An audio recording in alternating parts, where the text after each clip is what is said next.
Nanti kita sampaikan ada salah seorang penelitian dari Amerika Serikat itu yang pernah meneliti tentang tembok besar yang dibuat oleh Zulkarnain dan mengapa tidak bisa dideteksi oleh satelit.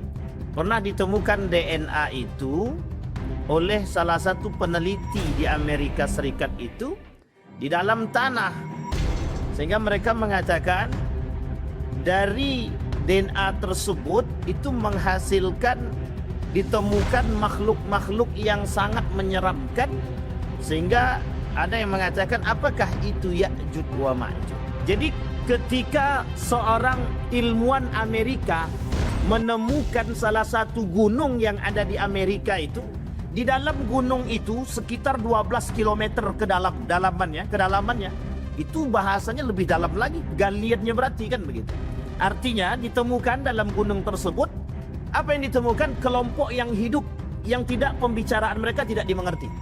Judul kita adalah Ya'juj wa Ma'juj. Ya'juj dan Ma'juj ini adalah salah satu di antara 10 tanda besar datangnya hari kiamat. Berarti kalau kita dah kaji Ya'juj Ma'juj bentar lagi kiamat, Pak Ustaz. Ya enggak mesti juga. Karena Ya'juj dan Ma'juj 10 tanda kiamat besar ini dia ada urutan. Urutan dia dari pertama sampai ke 10. Mulai dari Dajjal, Isa, Ya'juj wa Ma'juj, Dukhan, kemudian binatang dabah, binatang melata, keluarnya api dan lain sebagainya. Sampai nanti zalzalah. Kemudian ada beberapa daerah yang masuk dalam perkataan baginda Nabi Muhammad SAW yang akan dihancurkan dengan zalzalah tadi. Sampai kelak Bapak Ibu sekalian yang berbahagia, dalam pandangan para ulama setelah daripada Ya'juj wa Ma'juj tadi itu tidak ada perperangan lagi. Yang terjadi setelah Ya'juj wa Ma'juj itu adalah perkara-perkara yang lain, kemudian pembinasaan terhadap orang-orang yang kafir dan munafik. Baik itu sifatnya zalzalah dan lain sebagainya. Ya'juj dan Ma'juj ini itu disebutkan dalam Al-Quran dan hadis Nabi. Karena ini adalah tanda kiamat besar. Jadi sebenarnya mengkaji Ya'juj wa Ma'juj ini itu sebenarnya ngeri-ngeri sedap. Kenapa kita katakan ngeri-ngeri sedap? Karena pembahasan Ya'juj wa Ma'juj ini itu mengingatkan kita, andailah kata Ya'juj wa Ma'juj ini benar datangnya dalam waktu yang mungkin agak sedikit lebih dekat, wah itu membuat kita agak sedikit khawatir. Tapi itu perlu kita melihat atau perlu kita meninjau kepada penelitian-penelitian atau kajian-kajian yang sifatnya baik itu melalui buku-buku dan hadis Nabi yang pernah dikatakan oleh baginda Nabi atau penelitian-penelitian yang pernah terjadi. Nanti kita sampaikan ada salah seorang penelitian dari Amerika Serikat itu yang pernah meneliti tentang tembok tembok besar yang dibuat oleh Zulkarnain. Apakah itu dia tembok yang dimaksud adalah tembok Cina ataukah itu temboknya yang dibuat oleh Zulkarnain tadi tembok yang lain, dan mengapa tidak bisa dideteksi oleh satelit? Dan apakah itu menjadi tanda tanya? Maka sebagian ulama mengatakan, para alim, para peneliti ketika itu mengatakan temboknya yang dibuat oleh Zulkarnain itu sampai hari ini menjadi tanda tanya. Bahkan para peneliti sudah mencoba untuk meneliti dan itu belum bisa dipastikan. Nah, ini kemudian menjadi persoalan. Tidak salah ketika para peneliti mencoba meneliti demikian. Pernah ada tulisan tentang masalah DNA. Ini bukan tes DNA ya, tapi DNA. Pernah ditemukan DNA itu oleh salah satu peneliti di Amerika Serikat itu di dalam tanah.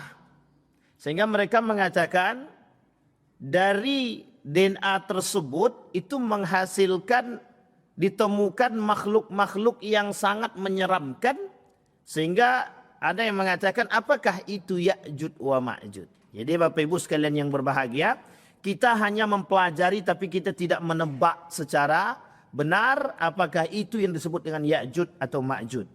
Baik Bapak Ibu sekalian yang berbahagia, setidaknya kita akan coba sedikit mengulang tentang Ya'jud wa Ma'jud. Yang pertama, apa sih sebenarnya Ya'jud wa Ma'jud itu?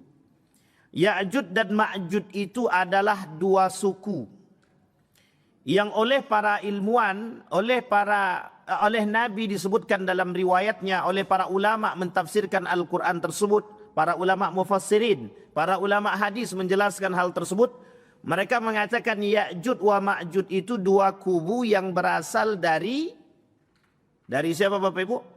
Yafis. Yafis itu dari, bukan Pak Yafis itu. Yafis itu dari anak Nabi Nuh alaihi salam. Ditarik sampai ke atas dari ibunda, siapa namanya istri daripada Nabi Adam? Hawa. Sehingga ulama berpendapat, hampir mayoritas jumhur ulama berpendapat bahwa dua kubu Ya'jud wa Ma'jud ini berasal daripada keturunan Yafis bin Nuh, tarik ke atas sampai ke Adam alaihi salam. Maka ditarik garis benang merahnya bahwa berasal daripada keturunan Nabi Adam alaihissalam. Tetapi yang perlu kita pahami, bagaimana prosesi kok bisa menjadi dari keturunan Adam? Ini yang kemudian menjadi persoalan. Ada yang mengatakan dari benih mani yang pernah jatuh ke tanah, tapi kemudian berhasil menciptakan makhluk. Yang makhluk itu kelak disebut dengan Ya'jud wa Ma'jud. Tapi ada juga kemudian referensi-referensi yang lain. Salah satu kerajaan yang paling ketika itu dalam runtuhnya Daulah Abbasiyah itu adalah kerajaan Mongol. Kerajaan Mongol adalah kerajaan yang terkenal dengan kesadisannya. Bahkan kerajaan Mongol ini itu menghilangkan identitas daripada umat muslim atau identitas agama Islam. Salah satu identitas atau yang menjadi peninggalan umat Islam ketika itu adalah yang disebut dengan perpustakaan, yang ketika itu ada di Baghdad. Nah, perpustakaan itu juga dihancurkan ketika dia selesai semua umat manusia yang ada pada masa Daulah Abbasiyah. Jadi keganasan yang dilakukan oleh kerajaan Mongol terhadap Daulah Abbasiyah umat Islam ketika itu sangat. Maka diidentikan ketika itu oleh sebagian ulama mengatakan bahwa kesadisan bangsa Mongol dalam kaum muslimin ketika itu hampir serupa. Bahkan lebih daripada itu akan bermunculan yang lebih. Itulah yang disebut dengan Ya'jud wa Ma'jud. Kata Nabi dalam hadisnya mufsidud, kelompok yang merusak. Dalam Al-Quran disebut dengan mufsidud. Orang-orang kelompok-kelompok yang merusak di muka bumi. Maka Ya'jud wa Ma'jud itu identiknya dengan hal yang buruk. Yang melakukan kerusakan di muka bumi. Ada satu pendapat mengatakan begini, tapi dalam bentuk pertanyaan. Apakah itu Ya'jud wa Ma'jud? Karena itu boleh Bapak Ibu tengok, mereka tak pandang. Kalau orang kan dia tak pandang. Mau manusia tetap manusia, ya, yang penting bukan dari diri dia. Sehingga ketika dia umat manusia itu mereka tak pandang. Tapi apakah benar Ya'jud wa Ma'jud itu? Ini prediksi yang belum tentu benar dan belum tentu juga salah. Tapi kemudian dibantah oleh para ulama. Betulkah yang sekarang ini adalah Ya'jud wa Ma'jud yang disebutkan di dalam hadis Nabi dan Al-Quran sebagai bentuk mufsidin, perusak di muka bumi ini? Karena mereka melakukan kerusakan itu terstruktur. Bahkan ada yang mengatakan apakah itu Dajjal, kata dia. Wah, ini dia Dajjal sama Ya'jud wa Ma'jud itu sama-sama merusak. Adik-beradik, cuman beda masa saja. Dajjal itu merusak juga. Ya'jud wa Ma'jud juga merusak. Tapi mana yang paling kedua-duanya dengan gaya metode yang berbeda. Ya, kalau Dajjal itu dia punya kelebihan, paling tidak ada 6 kelebihan dia. Ketika dia menunjuk langit, hujan turun. Ketika dia menghidupkan orang yang dia, kemudian dia bisa hidupkan kembali. Dan ini salah satu fitnah daripada Dajjal.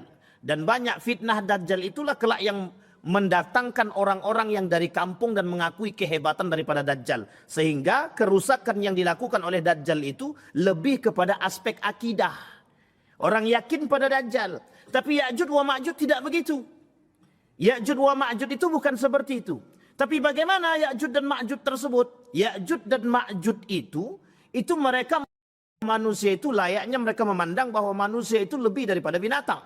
Jadi itu manusia itu tidak berpandang, tidak pakai nurani. Karena sebagian mengatakan itu Ya'juj wa Ma'juj bukan bagian daripada manusia. Tapi sebagian lagi yang lain mengatakan bahwa Ya'juj wa Ma'juj itu adalah bagian daripada manusia. Baik. Sebelum kita bahas Ya'juj wa Ma'juj, kita harus lihat dulu di dalam surat Al-Kahfi ayat 92 sampai 97. Bahkan di dalam surat Al-Kahfi juga ada dalam ayat 83. Itu sampai selanjutnya. Ada perkataan di situ disebutkan oleh Allah, Ya Dzal Qarnain. Di situ namanya disebutkan Dzul Qarnain. Siapa Dzul Qarnain ini? Nah, ini yang kemarin yang di sana kita belum bahas, kita bahas sedikit di sini. Dzul Qarnain adalah seorang raja yang beriman yang saleh ketika itu. Zulkarnain ini mengerti ada kelompok yang memang merusak, yang akan melakukan kerusakan di muka bumi dan diberitahu oleh Allah. Siapa mereka? Itu yang disebut dengan Ya'juj wa Ma'juj. Yang kemudian oleh Zulkarnain itu dibangun tembok yang besar. Dalam riwayat itu temboknya terbuat dari besi. Nah, nanti kita sampaikan dalam pandangan para ulama apakah tembok itu disebut dengan tembok Cina. Karena dia perbatasan daripada itu. Jadi kerajaan Mongol itu juga masuk pada perbatasan situ. Nah, ini yang kemudian bangsa Mongol, bukan kerajaan Mongol, bangsa Mongol. Dan itu terkenal, kesadisan bangsa Mongol itu terkenal. Apakah mereka bagian daripada itu atau lain sebagainya. Zulkarnain bukanlah seorang nabi, tapi dianggap orang saleh. Orang saleh. Sama seperti dengan Luqmanul Hakim. Wa idh qala Luqmanu li ibnihi ya bunai. La tusyrik billah. Dipertanyakan oleh para ulama, siapa Luqmanul Hakim di sini? Luqmanul Hakim di situ apakah nabi, apakah orang saleh? Maka para ulama, jumhur ulama ittafaqa jumhurul ulama ala annahu min hakimin salihin. Seorang hakim yang saleh, bukan nabi. Sama dengan Zulkarnain. Tidak dianggap nabi, tidak dikatakan nabi, tapi dia sebagai orang yang saleh. Ia diberi nama Zulkarnain karena ia sudah pernah mencapai ujung dunia dari timur hingga barat. Tempat tanduk setan terbit. Nah, ini kapan-kapan baru tanduk setan ini kita bahas. Jadi Bapak Ibu, permasalahan tanduk setan ini itu juga menjadi permasalahan oleh sebagian para ulama. Apa yang disebut dengan tanduk setan itu? Nah, ini tanduk setan ini banyak multitafsirnya. Lain waktu kita bahas karena kalau bahas itu tak habis nanti. Nanti protes pula Pak Yendi kan. Sehingga tersebut ketika Zulkarnain mengetahui, Allah sebutkan di dalam Al-Quran dalam surat Al-Kahfi tersebut, bagaimana Zulkarnain diperintahkan oleh Allah membangun tembok yang tinggi dan besar. Tembok yang tinggi dan besar. Nah, kemudian Allah sebutkan, kemudian ia menempuh suatu jalan yang lain lagi. Hingga apabila dia telah sampai di antara dua buah gunung, dia mendapati di hadapan kedua bukit itu suatu kaum yang hampir tidak mengerti pembicaraan. Jadi ketika seorang ilmuwan Amerika menemukan salah satu gunung yang ada di Amerika itu, di dalam gunung itu sekitar 12 km kedalamannya, itu bahasanya lebih dalam lagi, galiannya berarti kan begitu. Artinya ditemukan dalam gunung tersebut, apa yang ditemukan? Kelompok yang hidup, yang tidak pembicaraan mereka tidak dimengerti. Tapi kemudian para ulama mengatakan, ulama yang ada di sana mengatakan hasil penemuan tersebut, apakah itu yang disebut dengan Ya'juj wa Ma'juj? Dibantah oleh para ulama, tidak. Meskipun percakapan mereka tidak dimengerti, kuku mereka panjang dan menakutkan, bentuk mereka tidak sama seperti manusia. Maka oleh para ulama tidak sejalan dengan apa yang disampaikan oleh Nabi. Karena dalam hadis Nabi itu salah satu bentuk atau ciri daripada Ya'juj wa Ma'juj itu salah satunya bermata. Nah, ini kalau diterjemahkan luas, agak melebar juga bermasalah juga itu. Itu kalau sempat diterjemahkan lebih luas. Berarti kalau ada orang mata, wah itu Ya'juj itu. Itu tak bisa. Makanya bahasa ini tafsirnya tidak boleh tafsirnya melebar, itu tak bisa. Apalagi, tapi ketika dikatakan ada pertanyaan. Dan ini ternyata sudah dibahas lebih dulu oleh para ulama. Mendengar kalimat bermata itu tembok yang tinggi, itu orang berpendapat. Apakah ini disebut dengan berasal dari Cina? Ini kemudian menjadi pertanyaan, apakah Ya'juj wa Ma'juj itu kelak datang dari Cina atau berasal dari Cina? Karena di situ ada tembok Cina yang tinggi dan besar. Dan di perbatasan itu ada makhluk-makhluk, maksudnya ada manusia-manusia yang dan ganas. Yang makhluk itu disebut dengan bangsa Mongol. Dan itu perbatasan India-Cina. Oh itu sangat. Nah itu kemudian menjadi persoalan. Apakah nanti ada bantahan daripada ulama atau tidak terkait apakah bangsa Ya'juj wa Ma'juj ini berasal dari Cina atau tidak. Baik. Kemudian Allah perintahkan, hai Zulkarnain, sesungguhnya Ya'juj wa Ma'juj itu orang-orang yang melakukan kerusakan di muka bumi. Jadi sudah banyak tandanya Bapak Ibu. Tadi mata, kemudian sifat kedua melakukan kerusakan di muka bumi. Jadi Bapak Ibu jangan sebut pula ada orang yang melakukan kerusakan di muka bumi. Ya'juj wa Ma'juj gitu. Itu tak bisa juga. Karena kita harus tahu karakter-karakter dia.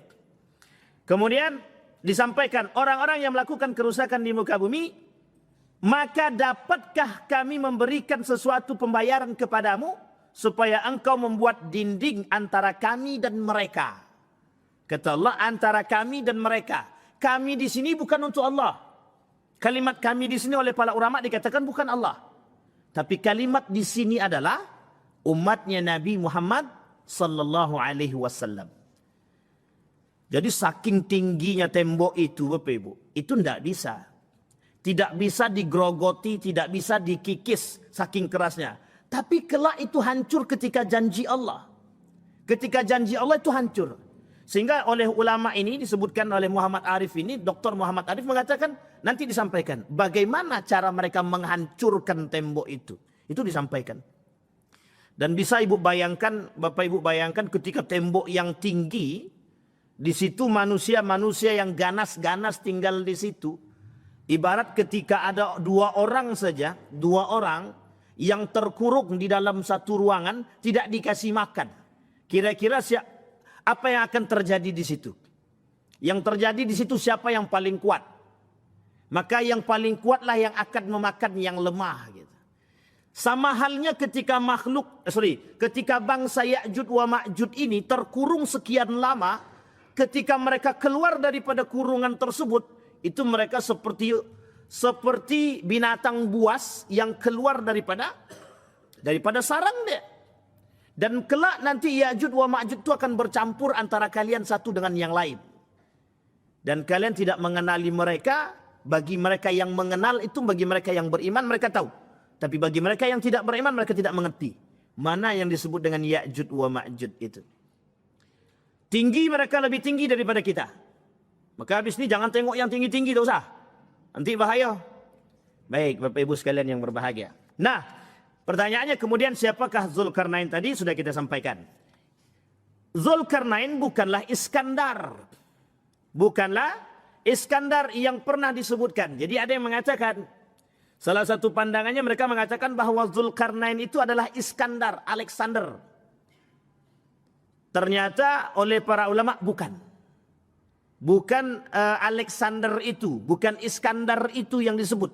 Tapi adalah yang lain, orang lain. Oleh para ulama Al-Quran mengatakan, Mufassirin mengatakan, Ibnu Katsir mengatakan, bukan yang disebutkan oleh para pandangan-pandangan yang belum tepat. Sesungguhnya Zulkarnain itu Iskandar, tapi bukan yang disebut dengan Alexander. Baik, dan itu menunjukkan, dan ini tertulis dalam surat Al-Kahfi. Telah menyebutkan kisah Zulkarnain dalam surat Al-Kahfi bahwa ia telah berkeliling dunia. Di sini kita akan membahas ayat yang berkaitan erat selain daripada surat Al-Kahfi. Baik. Siapakah Ya'juj wa Ma'juj? Adakah pendapat yang lain mengatakan Ya'juj wa Ma'juj tersebut? Ada. Yang mengatakan pendapat yang lain Ya'juj wa Ma'juj tadi, itulah kemudian yang mengatakan bahwa Ya'juj wa Ma'juj itu ada yang datang dari Cina. Ada yang mengatakan Ya'juj wa Ma'juj itu datang dari tempat yang lain. Ada yang mengatakan bahwa Ya'juj wa Ma'juj itu datang dari satu daerah yang berada di pegunungan yang cukup dalam. Itu yang disebut tadi. Salah satunya penelitian yang tadi dilakukan oleh profesor doktor dari Amerika tersebut. Pendapat lain menyebutkan bahwa Ya'juj wa Ma'juj diambil dari kalimat bahasa Arab yang berbunyi ajad an-nar, yang berarti api yang menyala-nyala. Jadi api yang menyala-nyala. Ada yang mengatakan Ya'juj wa Ma'juj itu diambil dari kalimat majayamuju. Maka dibaca yaja yamuju, yaja yajud. Kemudian majayamuju diambil dari kalimat yang berartikan gelombang. Ternyata para ulama mengatakan tak cocok. Yang cocok adjayauj. Adjayauj. Artinya apa? Yang artinya adalah api yang menyala-nyala. Kalau disamakan dengan karakter mereka hampir mirip. Dari secara bahasa, arti daripada nama mereka itu dikaitkan dengan karakter sifat yang disebutkan oleh Allah, itu agak bersamaan. Karena salah satunya api yang menyala itu adalah salah satu sifat daripada syaitan. Yang di dalam diri mereka ada nafsu yang selalu menyala. Ada selalu perbuatan-perbuatan yang ingin melakukan kerusakan. Karena identik api itu membakar dan lain sebagainya. Apa agama Ya'juj wa Ma'juj? Sampaikah kepada mereka dakwah Nabi Muhammad sallallahu alaihi wasallam? Ini yang perlu kita pahami. Berarti Ya'juj Ma'juj itu tidak Islam Pak Ustaz. Saya, jadi kita harus cari itu. Apakah Ya'juj wa Ma'juj itu agamanya Islam? Kami belum sampai ke sana lagi. Maka kata kita akan merujuk kepada pemahaman para ulama. Kata para ulama, Ya'juj wa Ma'juj adalah manusia biasa. Anak cucu Adam. Al-Hafiz Ibnu Hajar Al-Asqalani menguatkan pendapat yang menyebutkan bahwa Ya'juj wa Ma'juj dari keturunan Adam. Yang diambil dari keturunan Yafis bin Nuh. Ya ayuhan nasu taqu rabbakum. Idna zalzalatas sa'a syai'ud nazim. Hai manusia, bertakwalah kepada Allah kalian. Sesungguhnya kegoncangan hari kiamat itu adalah suatu kejadian yang sangat besar. Salah satu kejadian yang besar disampaikan oleh Nabi. Kata Nabi, la taqumus sa'ah hatta tarau wuku'an izam. Kata Nabi, tidak akan terjadi hari kiamat sampai kalian akan melihat kejadian-kejadian yang besar. Nah, salah satu kejadian-kejadian yang besar itu yang disampaikan oleh Nabi dalam hadisnya adalah munculnya Ya'juj wa Ma'juj yang tak pernah kita bayangkan. Jadi Bapak Ibu, tak bisa dibayangkan. Kalau kita dapatnya hadis Nabi, kita hanya bisa membayangkan dengan betapa sadisnya gitu. Tapi ketika kita melihatnya secara langsung, itu kemudian hanya orang-orang yang kafir dan munafik yang bisa melihat Ya'juj wa Ma'juj itu secara zahir. Kenapa demikian? Karena mereka bercampur. Nah, orang-orang yang beriman yang mengetahui keberadaan Ya'juj wa Ma'juj, mereka akan mencari keselamatan. Nanti akan kita sampaikan bagaimana caranya selamat daripada Ya'juj wa Ma'juj. Tapi kita berdoa kepada Allah. Apa doa kita kepada Allah? Semoga kita tidak bertemu dengan Ya'juj wa Ma'juj. Jangan sampai ketemu. Kalau sempat kita ketemu, berarti kedekatan hari kiamat itu semakin dekat sekali. Dia nomor 3. Berarti tinggal berapa lagi? Tinggal 7 lagi. Tinggal 7 lagi. Kalau sempat 7 itu dan disampaikan oleh para nabi, oleh para ulama, kedekatan antara satu dengan yang lain itu sangat dekat. Bermunculannya kiamat besar tadi, antara satu dengan yang lain itu sangat dekat.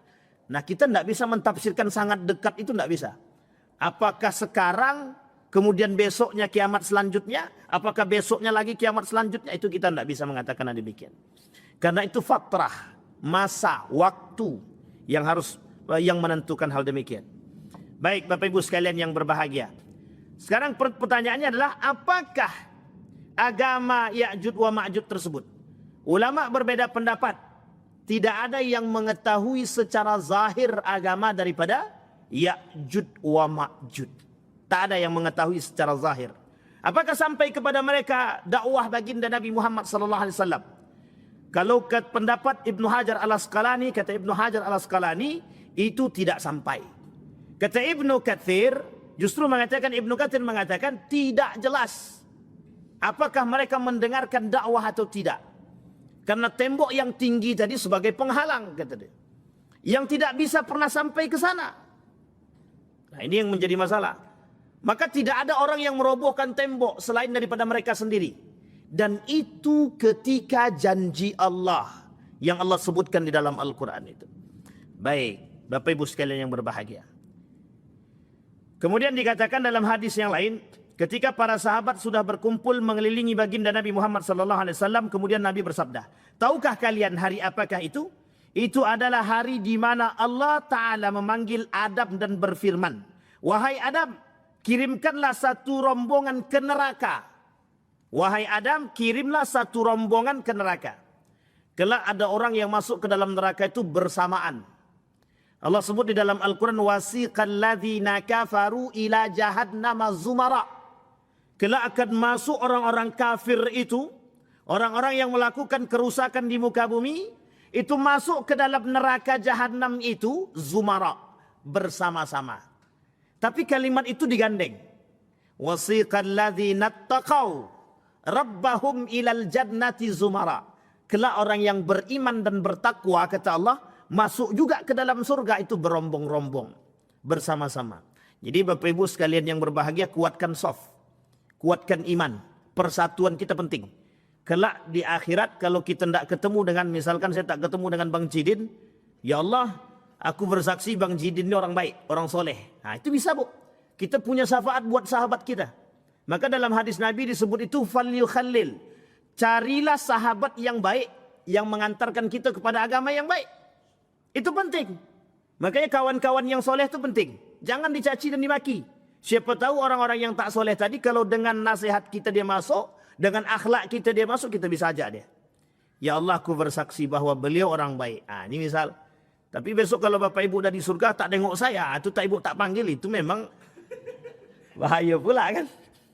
Ya artinya adalah kita saling memberikan peringatan, saling mengingatkan antara satu dan yang lain. Kemudian Adam bertanya, ya Rabbi, apa itu rombongan ke neraka? Allah menjawab dengan firman Allah, dari setiap 1000 orang, 999 orang akan masuk ke dalam neraka dan 1 orang masuk surga.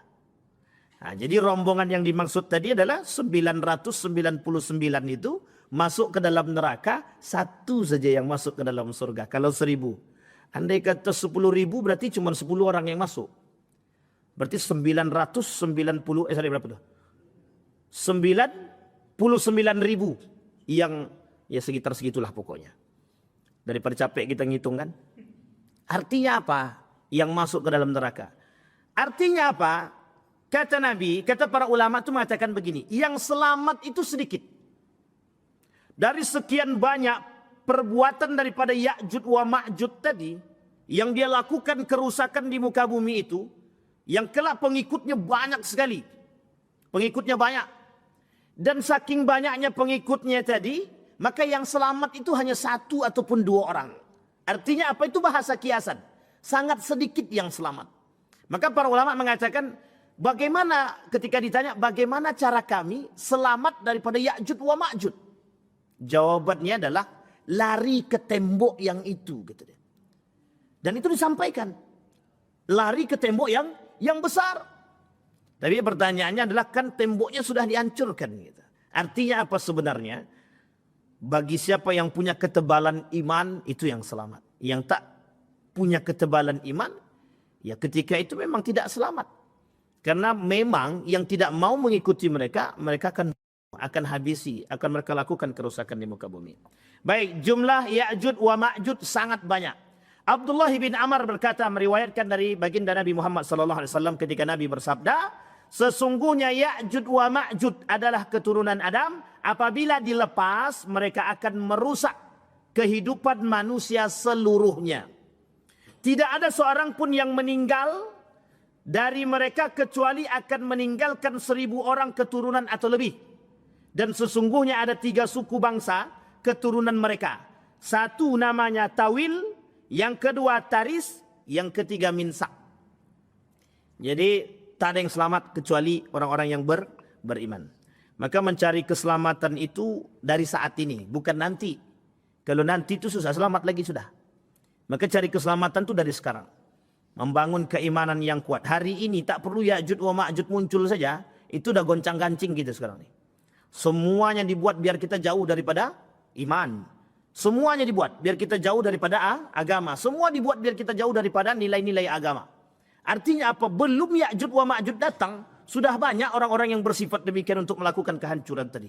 Maka Nabi tak salah ketika Nabi berkata dalam hadisnya itu, akan datang satu masa kepada kaumku, kata Nabi, Dajjaluna kadzabun, orang-orang yang bersifat seperti Dajjal. Nah, jangan pula nanti setelah sifat Dajjal kita sebutkan Dajjal, bermasalah pula kita dengan kalimat Dajjal itu nanti. Tapi Nabi kata akan muncul orang-orang yang bersifat seperti Dajjal. Tapi Nabi tak kata orang bersifat seperti Ya'juj wa Ma'juj. Kenapa? Karena ternyata yang paling mudah, yang paling banyak pengikutnya kelak adalah Ya'juj wa Ma'juj. Dan itu setelah itu turun Nabi Isa alaihissalam. Setelah Isa turun, itu kemudian dibasmi oleh Nabi Isa. Turunlah setelahnya Ya'juj wa Ma'juj. Dan itu dipergulirkan. Dajjal, Nabi Isa diturunkan untuk membasmi itu tadi. Siapa yang dibasmi oleh Nabi Isa? Dajjal. Sekarang belum turun. Kalau sekarang banyak manusia bersifat Dajjal, Nabi Isa belum turun lagi.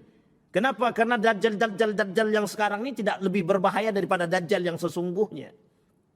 Karena Dajjal sekarang ini kalau nunjuk langit, hujan belum turun lagi. Kalau dulu ada, siapa dulu? Firaun. Yang mengaku dirinya lebih kayak seperti Tuhan. Apa kata dia? Dia diperintahkan kepada ajudan dia itu, bangunkan aku bangunan yang tinggi sampai ke langit. Biar aku pengen tahu Rabbi Musa itu yang mana. Tuhannya Musa, ilah Musa itu yang mana. Gitu deh. Nah, coba saking sombongnya Firaun waktu itu. Sampai dia katakan dia datangkan dua orang, aku bisa menghidupkan dan mematikan. Yang satunya itu mematikan. Yang satunya dibiarkan hidup, itu menghidupkan. Tapi sebenarnya bukan begitu. Nah, Dajjal kelak bukan begitu. Dajjal itu bukan seperti itu. Yang dia itu yang dihidupkan kembali. Jadi sangat berbahaya. Itu baru fitnah Dajjal. Maka setelah fitnah Dajjal itu muncul, dan itu merusak akidah umat manusia. Akidah. Yang dirusak itu akidah. Kepercayaan orang terhadap Dajjal itu tinggi. Bahkan orang yang tidak memiliki iman yang tebal, yang kuat, itu bisa percaya. Maka bahasa para ulama itu ketika Dajjal menginjakkan kaki saja di salah satu kota besar, Dajjal menginjakkan kaki dia di kota besar, itu ulama orang-orang yang ada di desa itu datang untuk bertemu dengan Dajjal. Untuk melihat kehebatan Dajjal itu. Sehingga banyak yang beriman kepada Dajjal bukan kepada Allah. Maka kemudian turun Nabi Musa untuk memberantas akidah-akidah yang rusak itu tadi. Yang rusak bukan apa? Bukan manusia yang bersifat fisik. Bukan. Tapi mereka merusak dari segi akidah, keyakinan. Kita ambil contoh. Dulu ada orang yang bisa mengeluarkan duit dari baju. Itu saja sudah banyak yang percaya. Maka saya bilang itu bukan Dajjal, mungkin adik-beradik daripada Dajjal mungkin. Tapi bisa mereka mengeluarkan, dan itu yang percaya banyak, termasuk ada orang-orang yang bergelar profesor bisa percaya. Artinya apa? Dajjal jauh lebih hebat daripada itu. Sehingga kepercayaan orang itu bisa banyak yang percaya, beriman, sehingga roboh akidah mereka, rusak iman mereka. Nah, Ya'juj wa Ma'juj dia bukan pada aspek tersebut, tapi bagaimana orang yang tidak mau mengikut maka akan dihabisi. Sehingga kezaliman yang kerusakan yang dilakukan itu menyebabkan banyak pengikutnya. Kenapa? Takut. Sehingga yang selamat adalah yang beriman tadi, yang tahu. Kenapa? Karena mereka kelak Ya'juj wa Ma'juj itu bercampur. Dia manusia biasa, hanya saja perbedaannya disampaikan ciri-ciri dia. Mukanya lebar. Kemudian orangnya tinggi. Tutur bahasanya tidak terlalu mudah untuk dipahami. Ini salah satu sifat daripada Ya'juj wa Ma'juj. Tapi jangan pula cari mana orang muka lebar nih ya. Anda, itu lain cerita kalau itu. Baik Bapak Ibu sekalian yang berbahagia. Ciri-ciri dan fisik Ya'juj wa Ma'juj sudah kita sampaikan. Tapi kita coba sampaikan dari hadis baginda Nabi Muhammad sallallahu alaihi wasallam. Sesungguhnya kalian akan terus berperang hingga Ya'juj wa Ma'juj datang. Nah, ini oleh para ulama dikatakan begini Bapak Ibu. Tidak ada nanti perang setelah Ya'juj wa Ma'juj. Jadi perang terakhir itu nanti bersama Ya'juj wa Ma'juj. Itu sudah setelah itu tidak ada perang lagi. Yang terjadi setelah itu fitnah-fitnah yang lain saja. Yang sambil menunggu kedatangan zalzalah kiamat yang sesungguhnya. Itulah gempa bumi, gunung meletus, semuanya. Nanti batu berterbangan, semua rumah-rumah yang cantik dan megah yang tinggi-tinggi itu tinggal angan. Orang tak akan berpikir lagi Pak. Ketika melihat batu berterbangan itu seperti kapas, kata Allah dalam Al-Quran itu. Kalian akan melihat batu-batu berterbangan itu seperti kapas. Padahal itu bukan kapas tapi itu batu. Maka setelah Ya'juj wa Ma'juj itu tidak ada kerusakan yang bersifat fisik. Atau bahasa lainnya perang. Hanya saja nanti itu tinggal menunggu goncangan-goncangan. Dimatikannya lampu selama 40 hari. Kemudian muncul dukhan. Ada nanti binatang melata yang bisa berbicara. Kemudian banyak. Dan ketika itu muncul, api yang kemudian muncul daripada Yaman. Sungai yang kemudian sudah mengering. Itu tanda. Tanda kedekatan hari kiamat. Bahkan ketika itu terjadi kata Nabi, ketika kalian melihat tanda itu, berarti tandanya kiamat sudah dekat. Maka bersiaplah. Sebenarnya tidak perlu menunggu kiamat besar itu datang. Kalau kita berakal, beriman harusnya. Dengan tanda-tanda kiamat yang kecil itu seperti fitnah, huru hara, atau prahara akhir zaman, atau fitnah akhir zaman. Yang saat ini sudah bermunculan di hadapan kita, itu sebenarnya harus bisa menjadi pelajaran bagi kita. Agar kita bisa betul-betul beriman. Karena kelak kata Allah yang ingin dilihat oleh Allah itu mana yang benar-benar beriman dan mana yang pura-pura beriman. Karena kelak isi manusia di akhir zaman itu orang kafir dan munafik. Yang munafik ini siapa? Yang pura-pura beriman. Yang pura-pura beriman. Baik Bapak Ibu sekalian yang berbahagia. Warna rambut mereka hitam kemerah-merahan. Wajah mereka diperumpamakan oleh Nabi dengan perisai cembung yang tebal karena bentuknya yang bulat dan padat berlemak. Nah, bisa dibayangkan Bapak Ibu? Bisa bayangkan? Menengok orang-orang agak gemuk sedikit. Nah, tapi jangan dibayangkan betul. Bahaya pula itu nanti. Mereka nanti akan keluar. Dan turun dari seluruh tempat yang tinggi. Lalu menyebar ke seluruh penjuru dunia dengan sangat cepat. Oleh ulama, oleh sebagian pandangan mengatakan begini. Bisa jadi, ini bisa jadi kata mereka. Ini tapi bahasa, hanya sekedar bahasa, bahasa cocokologi. Tapi sebenarnya tidak tepat juga. Ketika Bapak Ibu melihat hari ini ada beberapa bangsa, beberapa negara yang ciri khas mereka itu mereka bisa berada di mana-mana. Bisa berada di mana-mana. Dan mereka bisa menguasai perekonomian di mana-mana. Sekarang Bapak Ibu bangsa apa yang bisa menguasai perekonomian di mana-mana? Cuman itu. Ada yang lain? Tidak ada. Oh ada satu lagi. Padang. Itu nasi Padang di mana-mana banyak. Oh serius Bapak Ibu? Saya mengatakan benar. Di Turki itu ada nasi Padang. Tapi ini karakter dagang ya, karakter dagang. Tetapi bangsa Cina itu mereka diwajibkan anak-anak muda itu wajib dagang. Bahkan perbankan, Bank Sentral Cina itu memberikan bantuan dana 0,0 sekian persen. Kalau saya tak salah 0,02%. Saking rendahnya bunga, itu diberikan pinjaman kepada anak-anak yang ingin berwirausaha. Karena apa? Karena mereka wajib berdagang dan mereka bisa menguasai pasar. Ketika terjadi antara Cina, ketika terjadi ketegangan antara Cina dan Amerika, itu Amerika menantang Cina begini. Pokoknya diangkat pajak itu mereka angkat setinggi mungkin. Apa kata Cina? Silahkan angkat, tidak ada masalah. Sehingga bangsa Cina ketika itu tidak memasukkan yang besar-besar seperti mobil dan lain sebagainya, tidak. Tapi yang kecil-kecil. Bapak Ibu boleh tengok hari ini, itu produk-produk yang kecil-kecil itu rata-rata dari Cina. Boleh tengok. Tidak usah jauh-jauh. Kalau ke Indonesia Bapak Ibu kan sudah paham. Tusuk gigi aja yang sangat kecil itu datang dari Cina itu. Bambunya dari Kalimantan. Cuman barang itu dibawa ke Cina, sampai di Cina dibuatnya kayak tusuk gigi. Sampai ke sini harganya lebih. Padahal kita bisa buat tusuk gigi sendiri. Dan itu banyak di Mekah. Bapak Ibu datang ke Mekah, masuk ke semua toko, carilah made in Makkah. Nggak ada tuh Pak. Sangat kecil sekali Bapak menemukan made in Makkah atau made in Amerika, made in Australia, jarang. Made in China. Itu rata-rata. Panci kuning, tahu panci kuning? Bukan panci apa namanya? Cerek itu, cerek emas itu. Itu datang dari mana? Nah, mereka akan menguasai itu. Kata dia. Maka ada yang di situ orang mengatakan apakah Ya'juj wa Ma'juj itu adalah bangsa. Maka itu alasannya. Bukan hanya karena mata penguasaan mereka terhadap dunia. Bahkan mereka bisa menguasai dunia itu dalam waktu yang sangat cepat.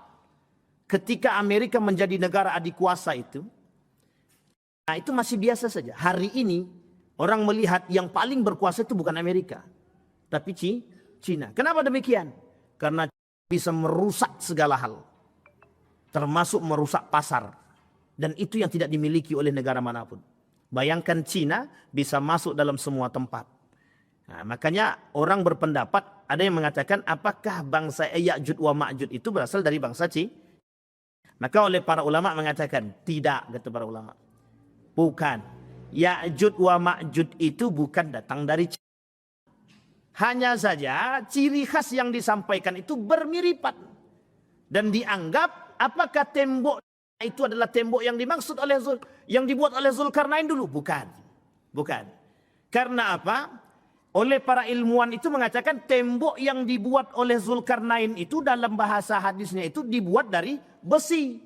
Sementara tembok Cina itu tumpukan batu. Batu bata. Kalau bahasa kita hari ini. Artinya apa? Terdapat perbedaan. Dan memang dataran tingginya sama. Dianggap sebagai dataran tinggi. Dan di antara tembok itu memang ada bangsa. Dan kelompok yang dianggap memang ganas. Yang dulu pernah disebut sebagai bangsa Mongol. Yang pernah menaklukkan Abbasiyah. Yang memang pembunuhannya. Nah ini kemudian terjadi. Maka para ulama, tidak ada satupun para ulama yang mengatakan secara detail siapa sebenarnya, dari bangsa mana sebenarnya Ya'juj dan Ma'juj tersebut. Tapi yang penting kita pahami adalah ciri dan fisik dia tadi. Mukanya lebar, kemudian berbicaranya tidak terlalu fasih, dia tidak terlalu fasih berbicara. Bagaimana Ya'juj dan Ma'juj menjebol dinding penghalang? Kata Allah kelak mereka tidak akan bisa menghancurkan tembok tersebut sampai pada masanya atau waktunya. Ya'juj dan Ma'juj adalah dua suku bangsa yang selalu membuat kerusakan di muka bumi sehingga Zulkarnain membangun dinding yang menghalangi mereka. Selama berada di balik dinding penghalang ini mereka menjalani kehidupan mereka sendiri, makan, minum, beraktivitas. Mereka pun terus berusaha berusaha sekeras tenaga. Bagaimana cara mereka meruntuhkan dinding-dinding tadi yang terbuat dari besi tadi. Mereka terus menggali dan melubanginya sedikit demi sedikit. Abu Hurairah mengatakan dalam riwayatnya mengenai hal demikian. Mereka menggali terus setiap hari. Sampai apabila mereka hampir berhasil membuat lubang di dinding penghalang itu. Pimpinan mereka berkata, pulanglah dulu. Besok kalian akan bisa menjebolnya kembali. Namun Allah selalu mengatakan, namun Allah selalu mengembalikan mereka dinding-dinding penghalang tersebut sampai nanti tiba waktunya Allah berkehendak untuk melepaskan mereka keluar. Artinya sebenarnya apa? Kelak akan ada kerja keras. Kerja keras yang dilakukan mereka itu kelak berhasil. Akan mereka robohkan. Kata Abu Hurairah itu justru kelak kegigihan mereka itu dipandang ketika memang kedekatan hari kiamat itu semakin nampak. Nah, maka ulama berkata, apakah hari ini kiamat itu sudah dekat? Nah, itu pertanyaannya. Dijawab oleh para ulama, tidak ada satupun yang bisa mencoba mengatakan bahwa kiamat itu sangat dekat ataupun sudah dekat. Kenapa demikian?